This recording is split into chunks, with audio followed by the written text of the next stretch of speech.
Hey everybody, Derek Sheridan from Rust Belt Basketball Coaches Network.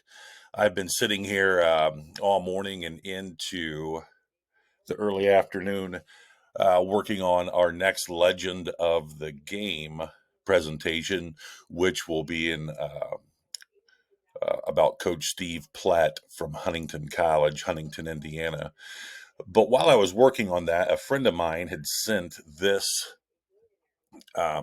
posting to me. Surround yourself with people who fight for you in rooms you aren't in. And I think that was really neat to receive, especially during this time of the year where some coaches are trying to fulfill their or fill their coaching staff's roster.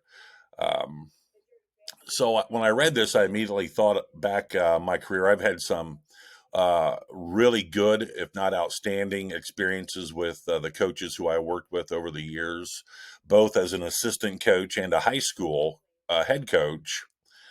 And I've also had some not so good experiences. Another thing I thought of was the response I gave to Coach Johnny Enoch's post yesterday regarding what you'd do differently if you could take a head coaching job again. And one of Johnny's comments was he would dig deeper into or spend more time finding better individuals to fit his staff. Here's a couple thoughts of mine. I'm going to prepare something in greater detail regarding this topic. More than anything, because of the experiences I have had, and also the experiences other coaches who I'm close with have talked to me about or told me about over the years. If you have an opportunity to hire a coach who you don't know, man, do your background research. Really get into it. If they've got if they have people on their reference list who are related to them, don't consider them. I know as crazy as that sounds, um, nothing good, in my opinion, comes from those scenarios. And the older I got, the more I believe this, and I'm still at this train of thought. I would much rather hire someone who maybe doesn't have a lot of experience, but who's loyal. Loyalty to me was the number one concept or the number one intangible I was concerned with when I had to hire someone who I didn't know. And as much as Stephanie and I have moved, chasing a basketball around the states of Indiana and Ohio, we have found ourselves in just that scenario a lot, in a situation to hire coaches to work with you who you might not or do not know. Loyalty is the first thing I would definitely advise anyone to find out about their sense of loyalty. What does loyalty mean to them? What are their ambitions? What do you want to do with your coaching career? Where do you see yourself in 5 years? All those things are really important. I think it's also vitally important that you hire people who want to move up the coaching ladder and become head coaches one day. That alone, the work ethic, the drive they have to do a good job for you, knowing that you're going to be an integral part of their success moving or having upward mobility in their career is essential. I've had some fantastic experiences with coaches who I've worked with who had a burning desire to one day be a head coach. Does that mean you shouldn't consider someone who doesn't? No, not at all.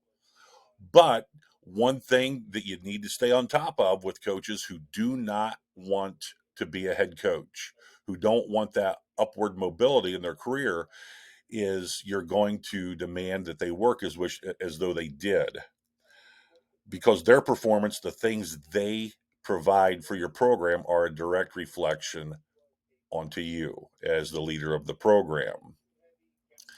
Another aspect that I felt very strongly, and I still do, is you've got to surround yourself with people who are great communicators, especially great communicators with high school aged boys or maybe middle school aged boys if you're a junior high coach. Someone who can be a good, loyal liaison between the parents, the supportive parents, I should say, and the coaching staff, And I didn't dabble in that a lot. I probably should have. But I did find some assistant coaches who were fantastic in that role. Do you have to be careful? Sure, it goes back to loyalty. If you hire someone and find out that they're not supportive of you when they talk to other people outside your program, they're not going to help you. They're going to hurt you immensely. You got to cut paths with those. Lastly, and will be the biggest overstatement of the obvious you hear all weekend. And if you hear a bigger overstatement of the obvious than this, don't tell me. I want to win something this weekend. I want to get a crown for something. And that something will be this biggest overstatement of the obvious, which is don't hire somebody who's going to get you fired. Don't do it to yourself. If they have that track record, if you don't know them very well, there's nothing wrong with interviewing them, with them, talking to them. But please make sure you talk to the other coaches who they have worked under, the other athletic directors who they have worked under, and the other principals who they have worked under. Don't put yourself in a situation where you're spending a lot of energy playing offense in regards to one of your assistants when you can play defense from the start and not let them into your program, or have a lot of empirical proof that they have changed and they are not acting in such a way that they did that got them the tab of being disloyal. So I think those are a few things. Again, I'm going to produce something that's going to talk that will go more in great, a lot more detail in regards to this topic. This is a topic I have a strong passion for now. Is I have a lot of my, shouldn't say my, our old assistant coaches now who are head coaches, and it brings great joy to go watch their teams play, watch their practices, and to talk to them after games, after practices, whatever. So these are a lot of the things I talk about with those guys. Last thing here. The story this reminded me of when I got it was when I was the head coach at Maumee. This is one of my favorite stories. Surround yourself with people who fight for you in rooms you aren't in. So, one of the ladies who Stephanie and I have worked with, she's a paraprofessional in Maumee City Schools, and that's how we got to know her. And we and her husband got to be good friends and still are to this day. And she's an Irish girl, like Stephanie, and I being from Irish heritage. We've been known at times to have a little bit of a quick tongue. But the thing about this person, let's call her Caitlin, that I liked most was if Caitlin considered you a friend, she would go to the wall for you. She has that quick Irish temper and just will remove herself from any scenario where someone might be saying something negative about you if you're her friend. Well, anyway, Caitlin finds herself at a restaurant with her husband one night after they played indoor soccer. And they'd come to a lot of our games, were very supportive of our program. And a malcontent sat at their table with them. I think they were part of the group who had been at the indoor soccer league or whatever it was. And this is when I was the head coach at Maumee. Of course, the topic goes to the stupid basketball coach and how, he cuts players who could help the team. Yak, yak, yak. The list went on. Well, Katie looks at him and says, if you're going to continue to talk about my friend, you can just leave. Or my husband and I will just get up and go find someone else to talk to, but we're not going to listen to this nonsense. You're wrong, number one. And to change the subject, we're not going to talk about this. Well, that just throws gasoline on the dumpster fire. And so now the voice level is raised a little bit.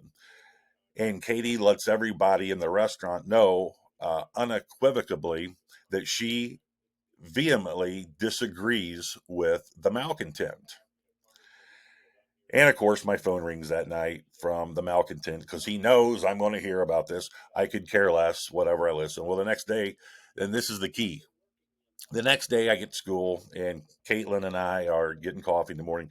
She says nothing, 0.0 about it. It just so happened that day that she was bringing a couple of her students into my classroom, and we started talking. And she said, yeah, I had a conversation, but no big deal. To this day, Caitlin has never told me what she did. that evening in supporting me and basically my entire basketball staff, my wife, whatever. But that's the beautiful thing about her. And other people you need to surround yourself with who will fight for you in rooms you aren't in. They'll disagree, change the subject, or they just move on. But the bottom line is everybody who is within earshot of that conversation knows where the person who is supporting you stands unequivocally. Those are the type of people you need to get in your program. I know one of the first things I learned from Coach Cirque was build your own army. And that's a great way to start.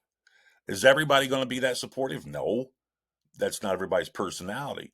But it sure is nice to know that you have some people on your side who will go to the wall for you, and your friendship with them means more than what the malcontent or malcontents think. Food for thought, anyway, especially for the young coaches who are battling up the coaching ladder, maybe trying to get their next best job, or for a coach who has an assistant coaching opening. Anyway, I'll have more about this in weeks to come, but I hope this at least makes you think a little bit before you just judge somebody and evaluate somebody's effectiveness on your staff strictly based upon how much they know about basketball. A lot of times you're better off finding someone who's going to be loyal, a good communicator, prompt. Their yes means yes, their no means no. They show up when they say they're going to show up. All these basic fundamentals of being a professional, and might not have the most extensive basketball content knowledge. Well, then you can provide that for them. And more importantly, they're going to find out how you want things done and what's important to you, and they can focus on that. And while they're focusing on those things, they can build their content base off of all the experiences you provide or help provide for them. Anyway, God bless. Have a great weekend. And we'll be back soon with more videos and content for our Rust Belt basketball family. God bless.